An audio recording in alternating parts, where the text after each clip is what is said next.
In the last video we talked about the selection sort. We talked about this the sequential search algorithm. So in this video we'll be talking about the binary search algorithm.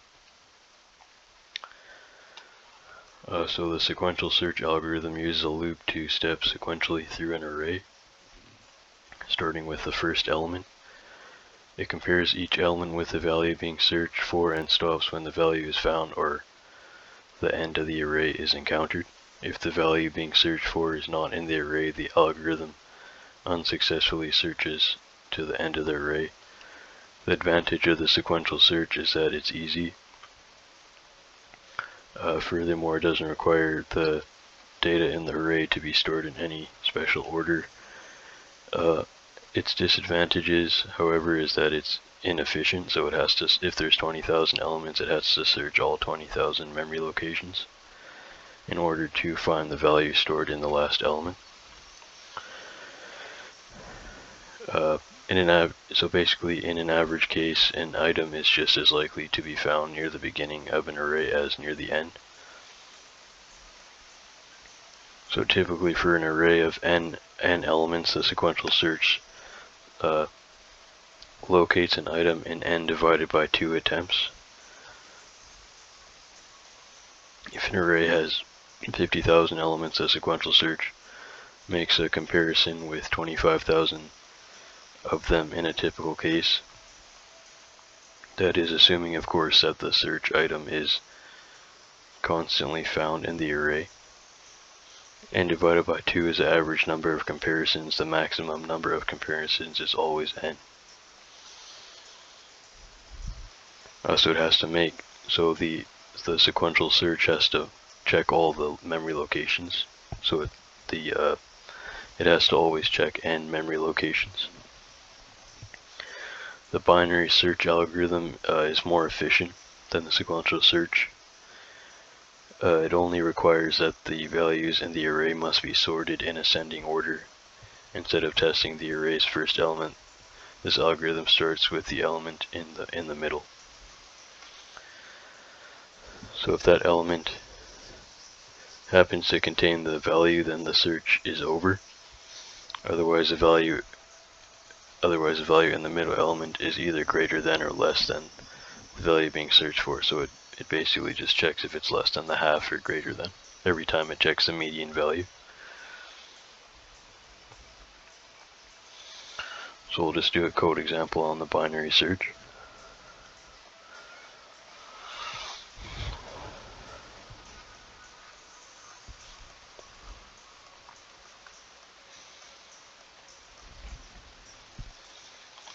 So here we'll just say private void binary search.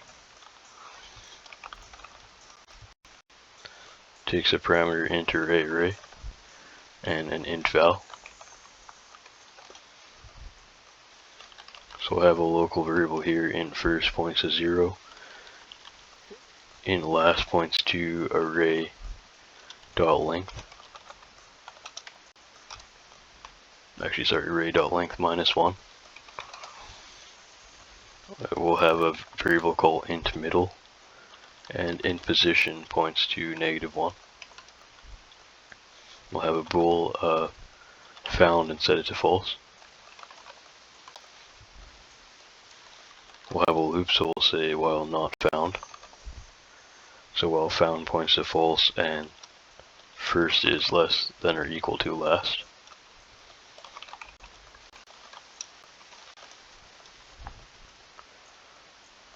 Then we'll say middle points to first plus last divided by 2. We'll say if the array.length, sorry, we'll say that not array.length, we'll say if array of array index middle points to the value, points to val. Then we'll say found points to true, and position points to middle.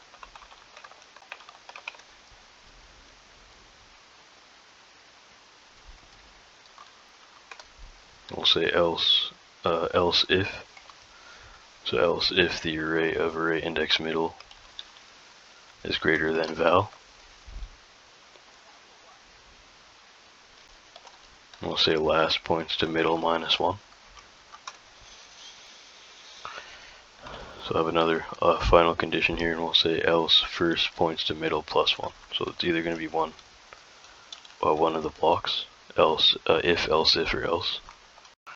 So first points to middle plus 1.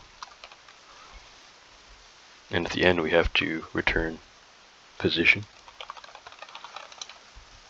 So this is a, actually sorry, is this, sorry, this shouldn't be private void, it should be private int, so we're going to return an int at the end. So we're going to return a number at the end, not a void, so that's why we have return position, so that satisfies the return type for this method.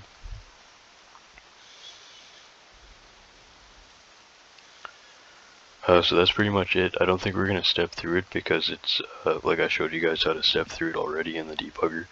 You just set a breakpoint here and click the debug icon, and you can step through. So you can just create an array and a value to search for, and then just search for it. So I'll probably just end that one there.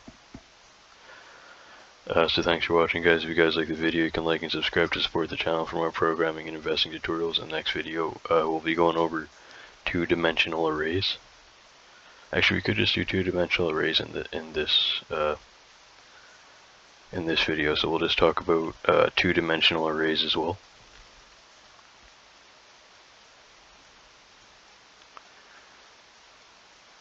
So two-dimensional arrays are they're like single dimension arrays, except they're like, we've done these in the notes already. So two-dimensional arrays have basically it's like a matrix in math. So a matrix has rows and columns.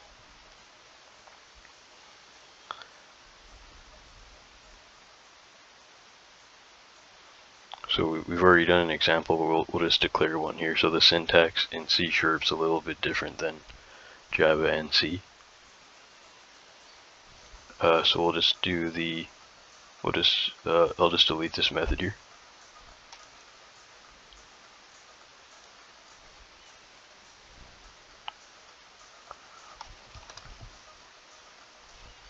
Okay, here for example, we can just say double, so it just takes an array block at the beginning. You just name it, for example, we could just call this double array of array index comma, and then we'll call it array points to new double. And here we'll pass in, for example,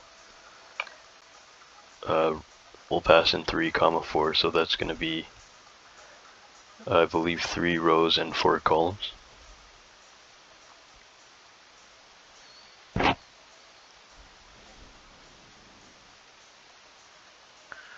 So to declare a two-dimensional array, 2 size declarators are required. The first one is for the number of rows.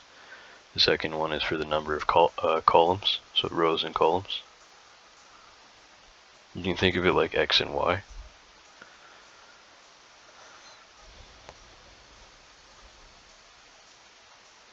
So you can see that there's a comma that appears inside the first set of array brackets. That's the syntax that's different. Usually in Java or C you'll just have that's what the syntax is here. But here in C# you have to include a comma in the first set of array brackets.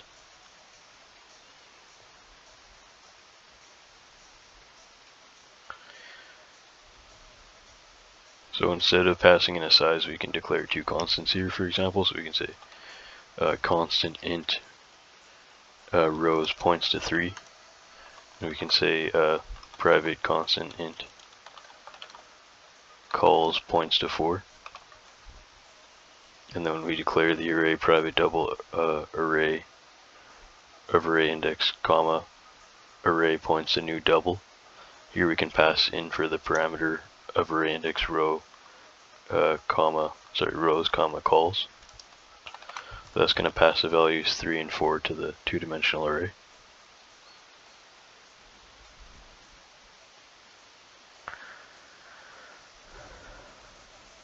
So we'll just, I've already done this in the notes, but we'll just make this 2 and 2, just to show you. And then so here we'll just have a comment.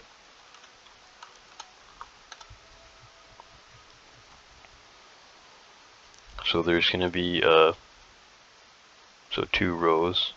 So okay, so 2 rows is like that. We can, yeah, so there's just like that.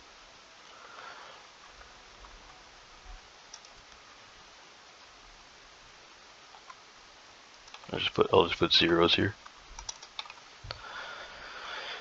So the first 0, so right here in the top left corner, that's gonna be row 0, column 0. And then it goes across first. So it goes, so then we look at row 0, column 1.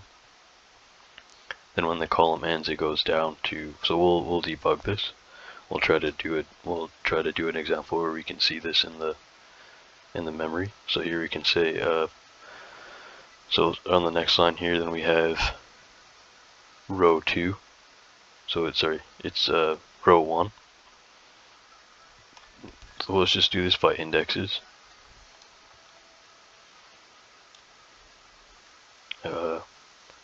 Okay, so let's change these values to 1, 2, 3, 4.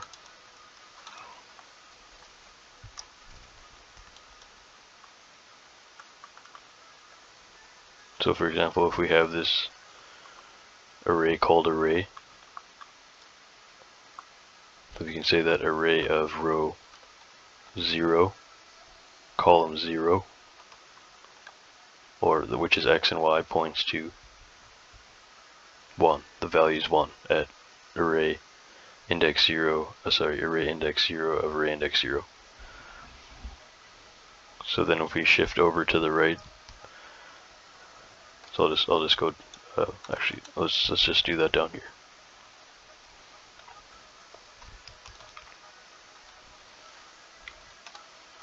So on the next index array of index 0, or row index 0, column index 1, because we're going to move to the next value. That value is 2. And you can see that the first row of array elements ends. And then on the next one, we'll say, so we'll go to the next row. So we'll say array of index 1, index 0. So that's going to be row 1, column 0, points to the value 3, because we moved down a column. Sorry, we moved down a row to the start of the next column. That's going to point to 3, and then for array index column 1, actually sorry, row 1, column 1, that's going to point to the value 4. So that's pretty much how it works. We've already done this in the notes.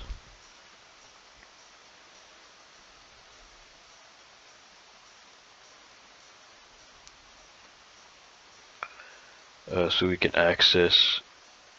also access the elements in a 2-dimensional array. So we can have 2 values here, same values is fine. We can change this array name to vals.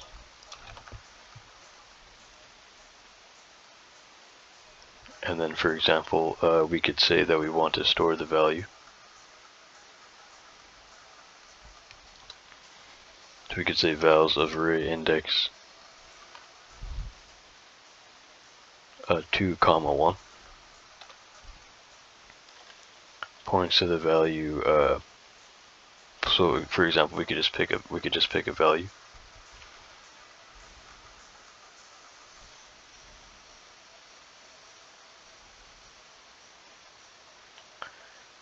So you can try this, or this. It might actually be this syntax, so we'll just do an example to check.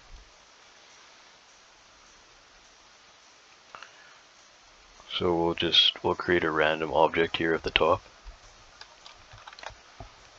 So we'll say random brand points to new random.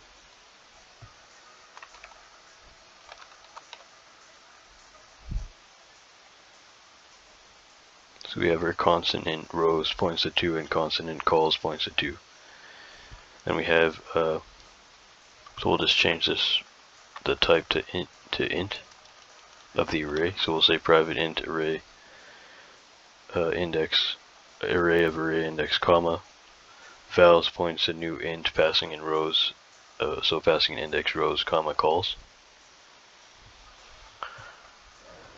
Then in the constructor we can loop through, so we'll have a nested loop here for int row points to 0. Row is less than, actually we can just go with I, so we can say for int I points to 0. I is less than the constant rows. And then we can say I++. So that'll be the outer loop, and then we'll have an inner loop here for int j points to 0. J is less than calls. Call plus plus. Sorry. Capital calls plus plus. Actually, no, sorry, that should be j plus plus. So for int j points to 0, j is less than calls j plus plus, and here we'll have vals of array index. We'll pass in I comma j. So we'll say vals of array index I comma j points to ran.next, passing in the value 100. So it's going to pass in random values between 0 and 99. So let me just check. There's an error here. Let me just. Oh, sorry. I think I forgot the semicolon. There's one more. Let me just check where it is.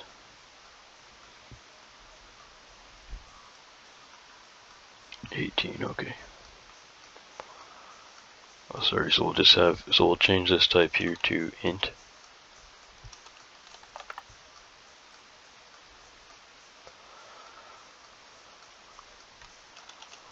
So if you try this syntax, I don't think it likes that syntax. So instead of doing the double array brackets here, just do one bracket and then pass in a comma instead. So we can just change these ones here.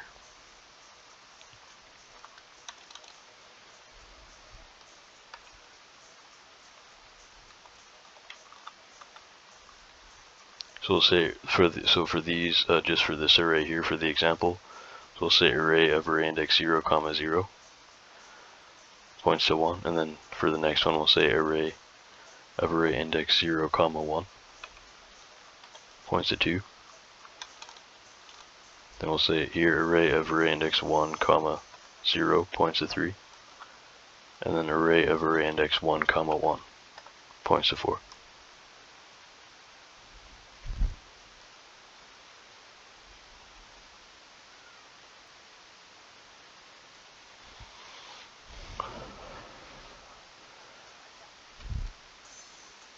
I don't think we really need to step through this. It's just going to show that it's a 2D array. Same thing as this here.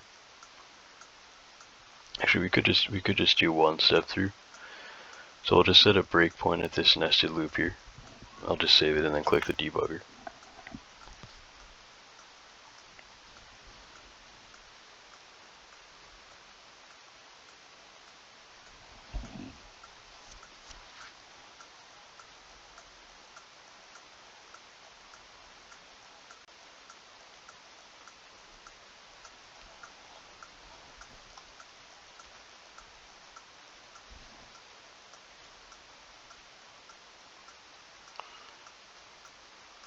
Okay, so sorry, it's just loading, one sec.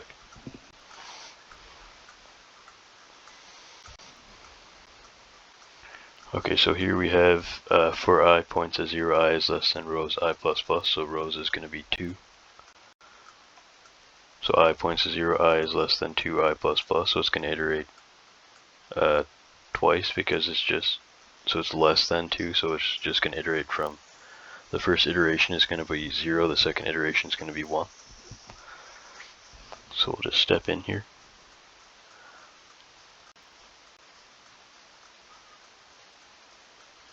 So it's showing us that I points to 0 in our variables in memory. So we'll step in again.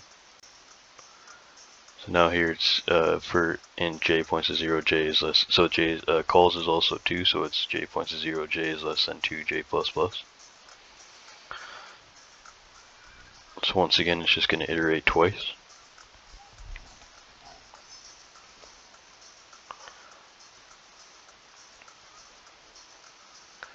So now it's showing us that I points to 0 and j points to 0, so we're on iteration. Remember, the inner for loop's going to iterate completely for every one iteration of the outer for loop. So we'll step in. Now it's telling us that the vals 2D array of array index I comma j, so we're going to pass in the values here. So vals of array index 0 comma 0 points to a random value between 0 and 99. We'll step over.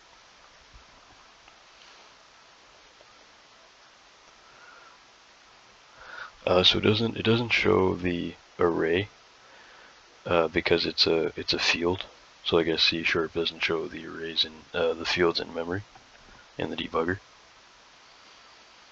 But basically, it shows us that the value 64. So we have the 2D array at array index 0 comma 0 points to 64. So we can just change that value there. We can just add that value here, 64.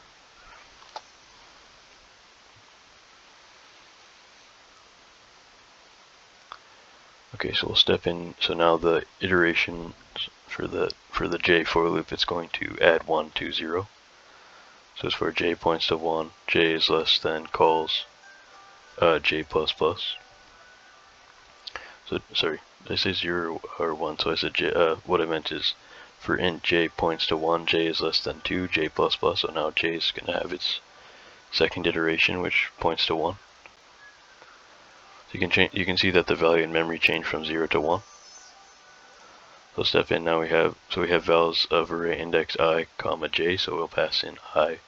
So the value for I is 0 and the value for j is 1. So the vals array of array index 0 comma 1 points to a value between 0 and 99.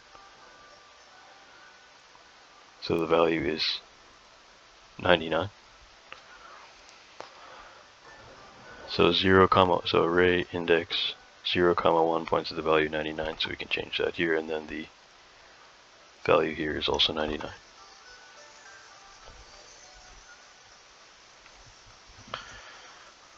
So we'll step in. So right now vals is going to increment by 1. So it's going to point to 2, so int j points at 2.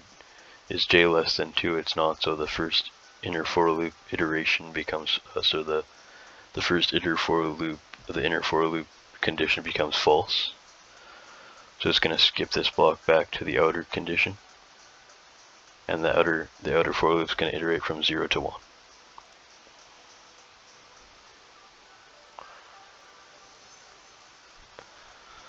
So now for I points to 1, I is less than 2i plus plus. You can see that I changed from 0 to 1.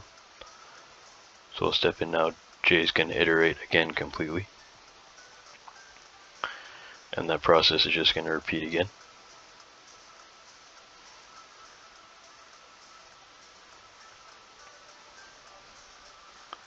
So the value is 37 here for the next index for array comma, so the of array index 1 comma 0.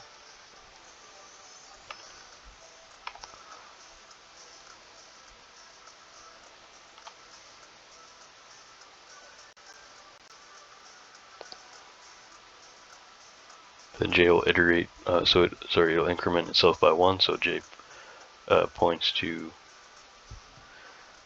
j points to 1, j is less than 2, j plus plus, so we'll get another value for vals of array index 1 comma 1. So the value points to 89, so we'll pass in 89 for the last value.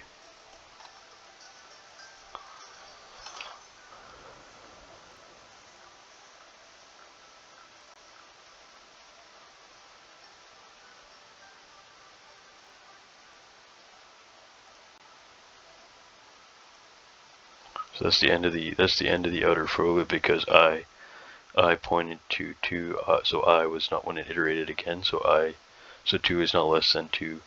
Therefore this condition becomes false, so that was the end of the loops. So that's pretty much just the first 2D arrays. So in the next video we'll be continuing with probably a longer lab for the 2D arrays. So thanks for watching, guys. If you guys liked the video, you can like and subscribe to support the channel for more programming and investing tutorials. In the next video we'll be continuing with 2D arrays. So thanks for watching. Hopefully I'll see you guys next time. Take care.